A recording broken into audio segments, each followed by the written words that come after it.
which I think Dr. Tomei will tell us about, and we have an upcoming webinar about next month. So lots of things to tell you. So I will turn it over to you, Dr. Tomei, to share with us today.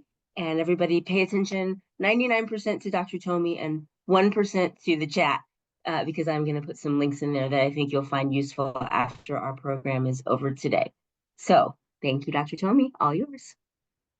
All right, I have a PowerPoint presentation I thought would help today, and I'm going to get that set up. But anyone who knows me knows I'm terrible at doing it right the first time. So give me a moment here. Get all set up. Hold on.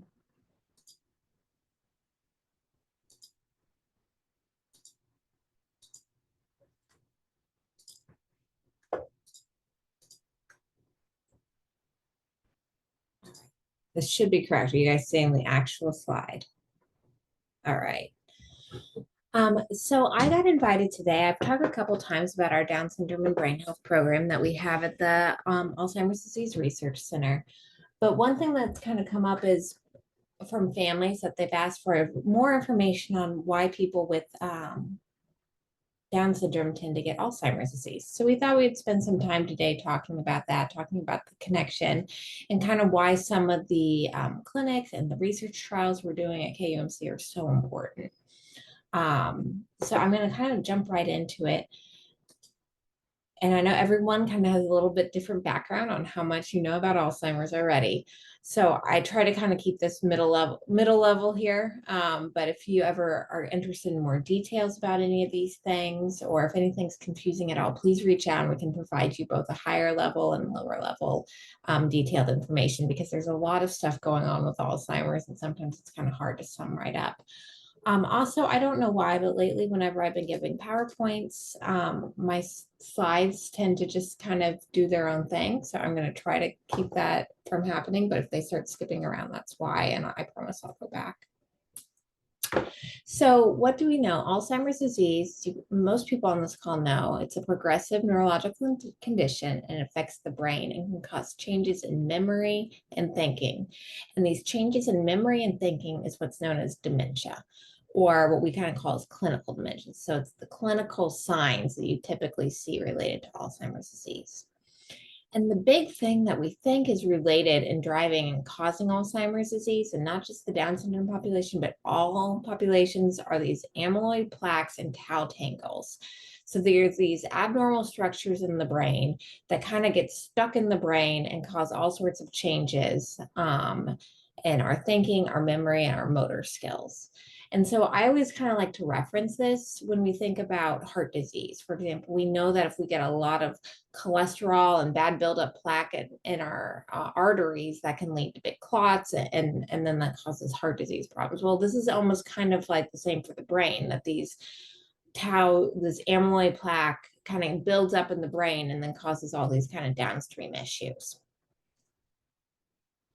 So why do people with Down syndrome develop Alzheimer's disease? Why is it more prevalent? Well, it all comes back to that chromosome 21. So we know in Down syndrome, most people have 3 copies of chromosome 21.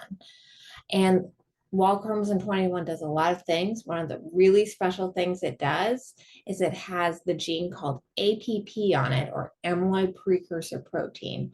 And that protein is actually what makes that amyloid beta.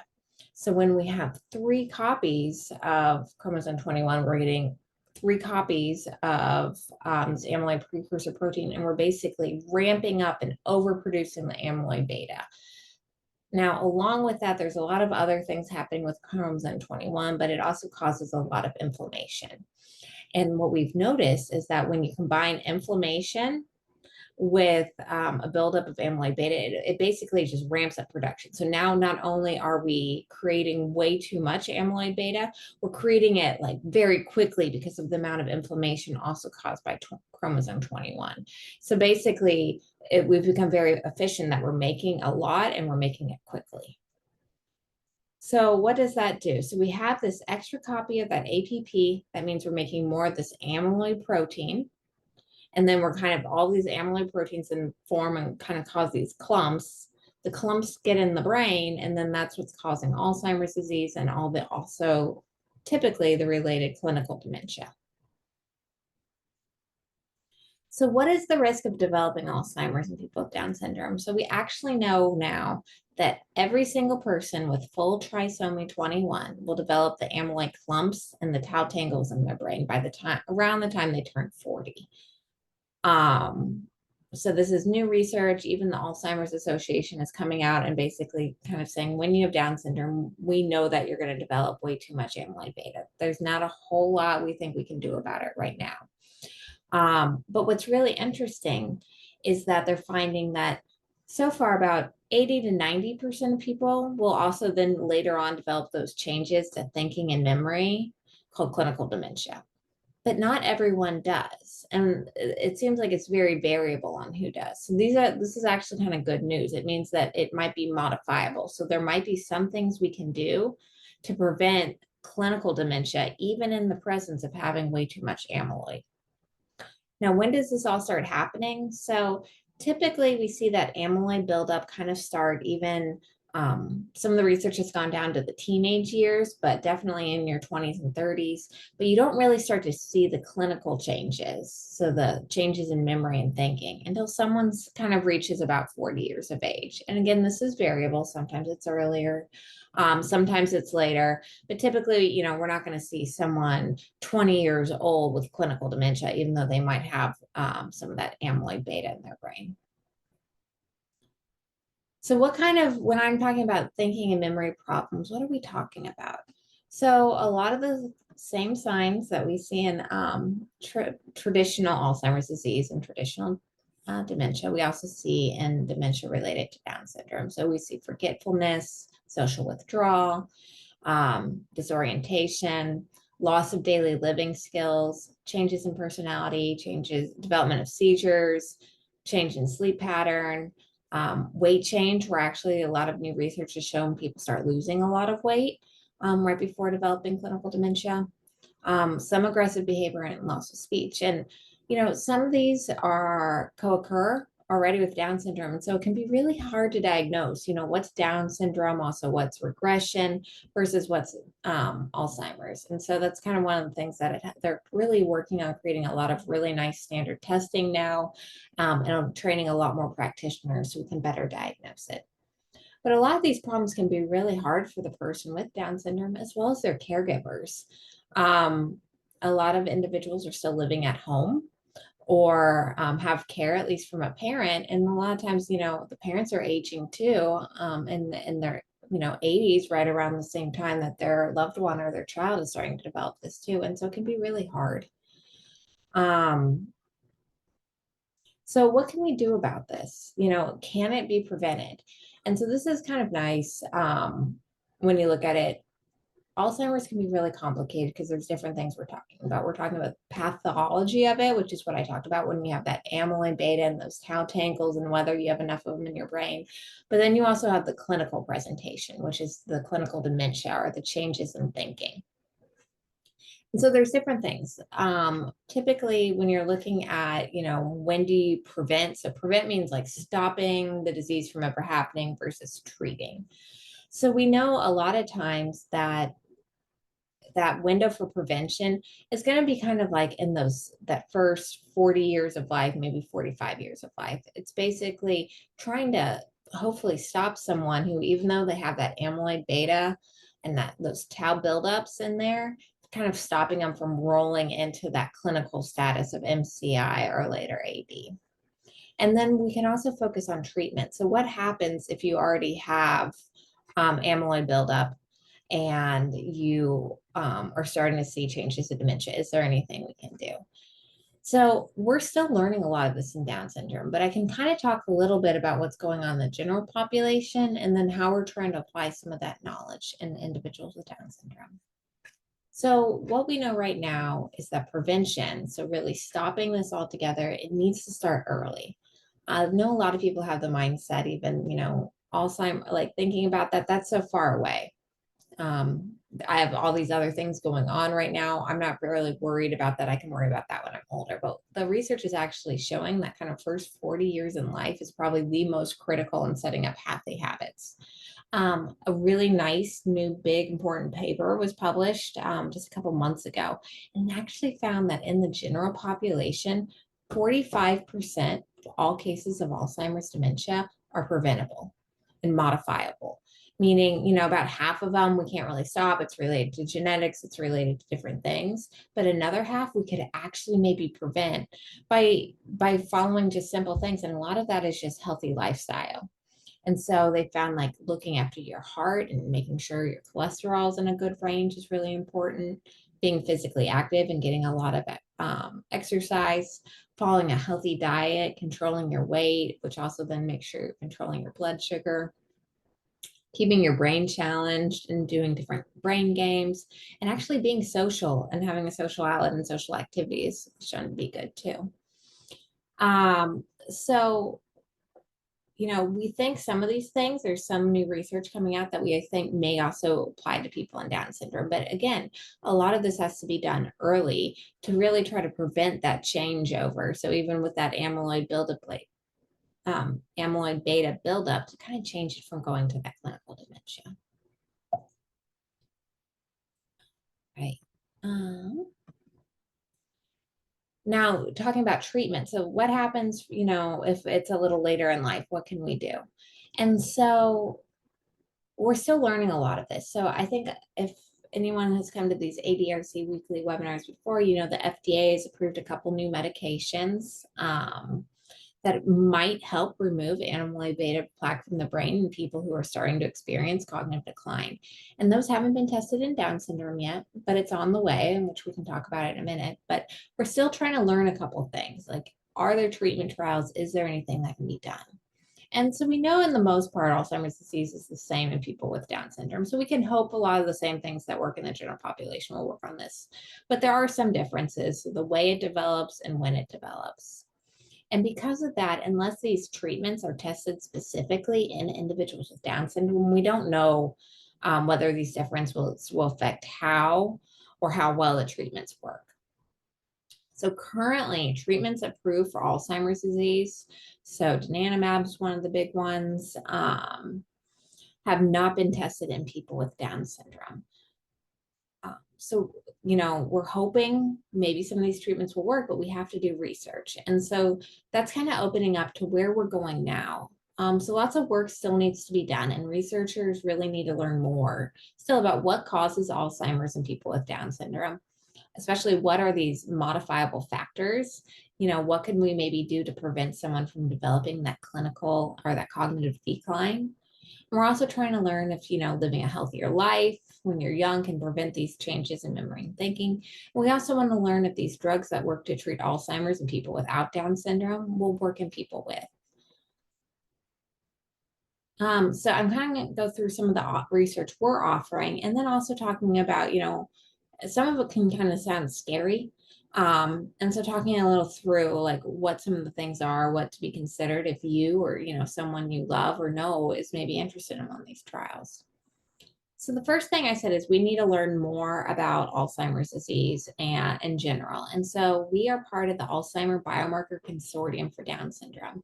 This is a national group of researchers from all over the US who are committed and determined to trying to figure out as much about Alzheimer's and Down syndrome, and then kind of start to figure out how we can stop it. And so this group has a longitudinal cohort. And so what does that mean?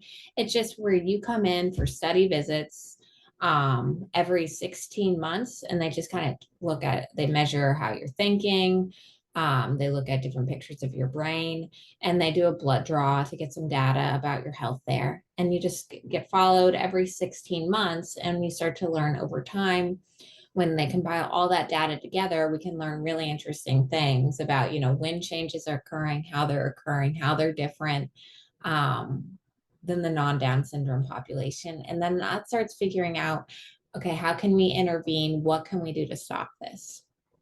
And so we offer the ABCDS trial to individuals here in Kansas City. And then people also have the opportunity to join this Track DS through there. And what Track DS is it's basically a thing you can say yes or no to about if you want to get contacted if future clinical trials come out for Down syndrome. So TrackDS is actually going to be releasing a donanemab trial early next year. And so individuals who say, hey, I want to be part of this, kind of cohort for now, but I'm also interested in clinical trials, they'll be first on the list to be contacted when the donanemab trial is released or other trials similar to that. We're also trying to do some early prevention studies. So like I said, prevention is basically stopping something before it starts. So these are the things you want to do earlier in life. So kind of before the age of 45, although it could have benefits later on too. And so we offer a trial right now called BOLD, which is a nutrition intervention trial where you get randomized to either follow a nutrition information intervention or also get a just general health improvement intervention. And we're going to look at, it does changing what you eat and following a different diet actually help you prevent those changes or those in memory and thinking, as well as other changes in the brain. And then the treatment trials. So currently we're able to offer two different treatment trials. So the BATE program is actually the first anti-amyloid drug study for individuals with Down syndrome offered in the US. So they did a trial with this. It's basically an anti-amyloid vaccine that kind of goes and fights against the amyloid beta plaque. So it's hoping by kind of having this vaccine and telling your body, giving it like the ability to basically stop that amyloid plaque from really building up. And they did a study a couple years ago, kind of a phase 1 study, and I'll talk about what that means here in a minute, where they found that this was safe in individuals with Down syndrome.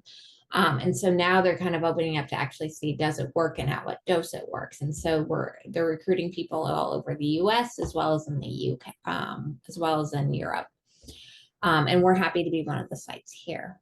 We also, brand new as of a week ago, have started what is called the HERO trial. And so the HERO trial is a new anti-amyloid study where an investigational medicine that they're testing to actually see if it works. And the idea is it can actually go in and turn off that APP gene in chromosome 21. So it can kind of turn off the gene that is making all this extra amyloid beta plaque.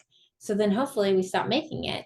And that should stop or prevent, most cases of Alzheimer's in people with Down syndrome. So it's really exciting, and we're excited to actually be one of the sites for that. And then, as I said, we'll be able to start offering donanemab sometime next year. So a lot of times the next thing that comes up is, okay, well, that's well and good. I'm glad that there's these options out there, but I'm not sure if it's for me. And so why would I want to do a clinical trial? Why would I want to get in research? It can be kind of scary. Well, without people enrolling in research, we really can't move the science forward and really help others. Also, by doing it, there's a possibility of you getting the newest and latest, greatest treatment that could actually improve your health, which is always really exciting. And something to be involved in. And, clinical trials are basically the best way to help researchers find treatments for you and for others. And almost any kind of treatment that we've done, from cancer treatments to Alzheimer's treatments, to treatments to help with heart disease, they all have started with a clinical trial. We really can't push medications through or other health improvements through until they're rigorously tested. And so how does that work? How do we make sure things are safe and I'm not getting some kind of weird injection that's going to, cause me to have really bad side effects? And so it kind of depends on the type of trial you do. So typically when clinical trials are developed, they first do like a preclinical trial. So does this medication work in typically mouse models or cells? And does it look like it's going to work and be safe? From there, they moved to phase 1 studies. And so these are really small studies. So, 20 to 80 participants where they're injected with the drug. And it's all about safety. They are just looking to see, is it safe? Are there any reactions? And typically, as they start off, if they're seeing, major safety issues right away, they'll stop the trial. They'll shut it down. And so it's kind of hard. It's rare to be one of those first people ever injected with the drug.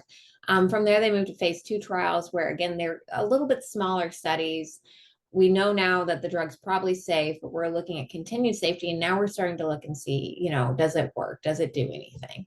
Once they get that data, that's when they move to these big phase 3 clinical trials. And this is what I think a lot of people hear about. I know this was really big when they were doing a lot of testing for COVID vaccines, but this is where they kind of do it in thousands of people throughout the US for a longer time. And this is really to confirm that it works, to make sure there's no major side effects, and then maybe sometimes they compare it with a standard treatment. Typically after that, it goes through the FDA, gets reviewed, and that's when it becomes, an FDA approved drug that then doctors can prescribe. From there, you can take sometimes drugs and then kind of restudy them in different populations or for a different mechanism. And that's a phase 4 trial. So, for example, donanemab, which is one of the new FDA-approved drugs for Alzheimer's in the general population, it's already gone through all this testing. It was FDA-approved for use in the general population, but now they have to do a phase 4 trial to re-put it back through and actually see if it's going to be effective also in people with Down syndrome. Other studies like the ABATE study, it's a phase 2 clinical trial, and that HERO study is a phase 1. So they kind of vary on where they are and what their main outcomes are. Same thing with behavioral research. So when we're trying to see, does diet work, does physical activity work, it's the same kind of thing where they normally start with smaller studies just to see if it may work and then start to test them in larger settings. So typically when you get involved in a research trial, it is pretty rigorous and it's had to go through a lot of steps to get where it is when it's being offered to you. A lot of times people also ask me, how do research and clinical trials work? Well, typically, if you're interested in something, you would contact the study team and you can learn more about the study, including all those risks and benefits. So they will tell you flat out what the side effects could be, what the additional risk could be, some of the things that could happen, as well as all the good parts. And then you get the choice to decide if it's something you want to do or not. No one ever tries to force you into a trial because it's a big commitment. It's something everyone should always kind of really decide what's right for them. From there, you enroll in a form that basically is called a consent form and tells you everything that you're going to do in the study, all the risk, all the benefits, all the details about it. And that's when you kind of decide, I want to enroll. So you would sign there to enroll. Typically, then you do some pre-screening assessments just to make sure you still qualify. And then after that, you get randomized to if it is one or more conditions. So some trials, like the ABATE trial or the HERO trial, there's really no randomization. Right now, they're just still making sure everything's safe and measuring effectiveness. But in other studies, like our BOLD trial, which is looking at diet, it's basically like you're automatically put in 1 to 2 groups, and it's like rolling a dice. You don't know which group you're going to get in, and sometimes the investigators don't even know when you're on it. And it can be sometimes you'll know which group you're put in. Other trials you don't. It's blinded, meaning you're not sure if you're getting the drug or other, and you would know that ahead of time whether it's blinded or not, so you can ask. But and then you're kind of follow that protocol and then come in for testing every now and then so we can see how things are going. Are these new trials safe? So there are a lot of ethical guidelines and procedures in place to protect research and individuals in research studies. And this is especially true in people with Down syndrome. There's actually more procedures put in place to keep that population protected as possible. And researchers have to tell you all the risk of a study before you enroll. And they have to keep you updated if those risks change. So if anything big happens, you will be told and you will know. And most studies have already been piloted in smaller samples to make sure they're safe ahead of time. So I don't want to say clinical trials are risk-free because that's not true. There's always a risk for joining something. But a lot of times the benefits can outweigh the risk. And that's one of the things they look at when they approve these trials for doing. And the risks are going to vary by what study you're interested in. So something like a diet trial is going to have a lot less risk than something like a brand new phase 1 clinical trial. So they're just different things to think of if you're like, I might be interested in research, but I don't know. Those are a lot of the things that consider and you can talk to the research team about. So I covered a couple things right now. One, hopefully a better understanding of why people with Down syndrome develop Alzheimer's disease, what we're trying to do about it, and also kind of what being in a research study is like.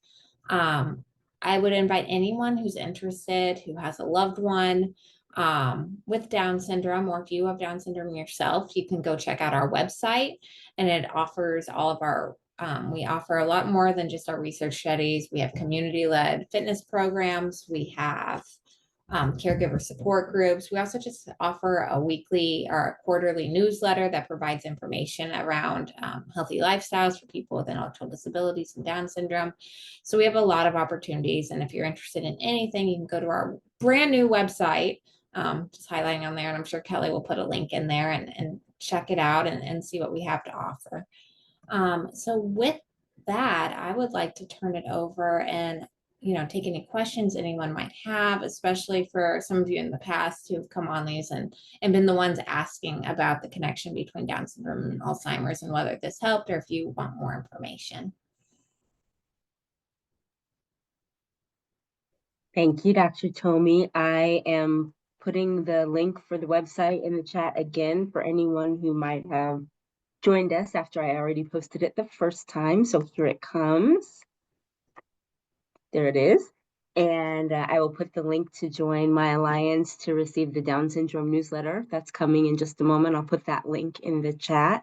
While I'm doing that, if anybody's got questions for Dr. Tomei, now is your time. You can use the chat or you can unmute yourself and speak up and ask your question. And I have to say that I see quite a few names from the Down syndrome team on the webinar today, which is great. Welcome, everybody. So at your disposal, I hope you all don't mind if I say that, you have a whole team at your disposal for the next few minutes on the webinar. I'm not going to name any names, but you got quite a lot of knowledge in the room here. If you have any questions or comments, I'll quit talking so you can do that if you like.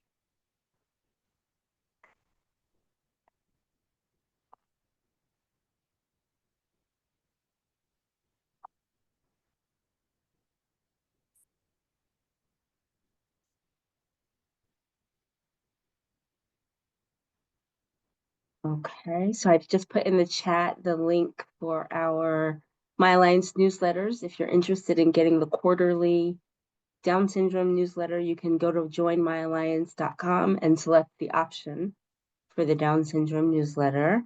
And I will say that I get to work on all of the My Alliance newsletters, but the Down syndrome newsletter is the coolest of all because in the most recent issue, they had our lovely colleague Greta doing a video introduction to the newsletter.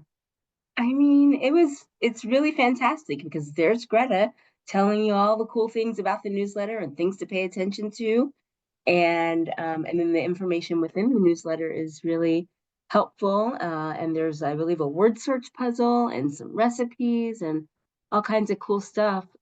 So I'm just saying, Down syndrome team, if a future My Alliance newsletter has a video of me introducing things, I stole the idea from you. I won't be as good as Greta, but I might steal that idea because I think it's fantastic. Well, and I will say too that idea of having someone narrate our newsletter came from, we have a community advisory board made out of self-advocates with Down syndrome and their caregivers and parents. And they meet quarterly, sometimes if we have to have an emergency meeting a little bit further, and really help us refine our program, decide priorities for future research, and also kind of help us guide our intervention strategy. So if anyone on here is interested in also becoming part of that board, please, you can shoot me an email. I know we're going to start recruiting some more individuals shortly to kind of expand our board. We just got a small group together recently. And so, we would love to have more input and oversight on our program because we want this to be for the community, by the community. So I can put my email in. Again, if you are interested in getting more involved, shoot me an email and we're happy to see what we have and ways that you can participate. Excellent. Thank you very much, Dr. Tomei. We'll do one more call for questions if you'd like. Now's your chance. And I will, while we're waiting for any of those, next Thursday is October 31st, Halloween, as well as our last in-person and Zoom weekly webinar for the year. Not our last webinar for the year, but the last time we'll have an in-person version will be next Thursday, October 31st. Our speaker is calls herself Listening Laura, and her real name is Laura Janusik. She is a PhD in communications, and she will be talking about the top 3 tips for communicating with a person experiencing cognitive change. And so we're inviting you to join us in person at our office on Shawnee Mission Parkway, 4350 Shawnee Mission Parkway at 2 o'clock, just like always. We will have some Halloween treats for you given the day. And Dr. Janusik will talk about communication tips. You'll be able to ask questions and have conversation. And if you cannot make it in person, know that we will still be on Zoom. So you'll be able to watch and we'll be recording. But if you can make it in person, we would love to see you. Costumes are not required, but encouraged. If you'd like to wear a costume because it's Halloween, you're welcome to. And we are looking forward to a great time. So that is next Thursday, and the details will be in the My Alliance newsletter. It's been in there for the last couple of weeks. It'll be in there again on Monday. If you can let us know you're coming, that's helpful so we can make sure we have enough treats. If you just decide you want to show up, that is also fine as well. Okay, well, with that said, Dr. I have Tony, a thank you. question. Yes, I have Mike yeah, Wallace, go for it. yes. Do you recommend testing for the biomarkers? And if so, is that becoming easier, more acceptable, or is that more not the norm? You're Yeah. still muted, Dr. Tomey. There you go.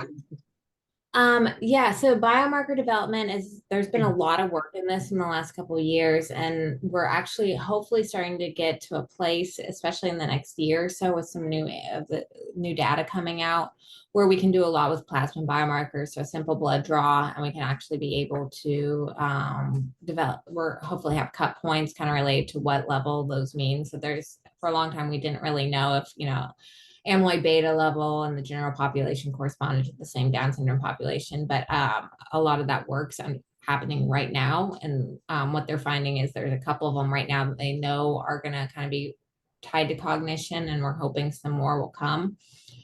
We routinely, both in our Down syndrome memory care clinic and then in our research studies, we always test biomarkers, plasma biomarkers. Plus, we will also, a lot of times you can opt into having PET scans so that we can actually look at and measure brain amyloid beta and brain tau. So I think that it's important. However, most of the time you're not going to be able to make a true diagnosis right now. We're still at that point where you really need the clinical visit, and those cognitive tests are probably going to be the most important. But hopefully in the future we'll start to change that. We'll be able to have some good criteria from a blood draw that can go along with that clinical visit. Excellent. Thank you. Great question. Great answer. Thank you both. Anyone else? Any questions or things you're wanting to know? All right. Well, thank you for joining us, everyone, today. And watch your newsletter for Monday's issue with some, as always, great stuff in it. Thank you, Dr. Tomey, for sharing your time and your information today. Everybody have a great week. We'll see you next time. Bye-bye.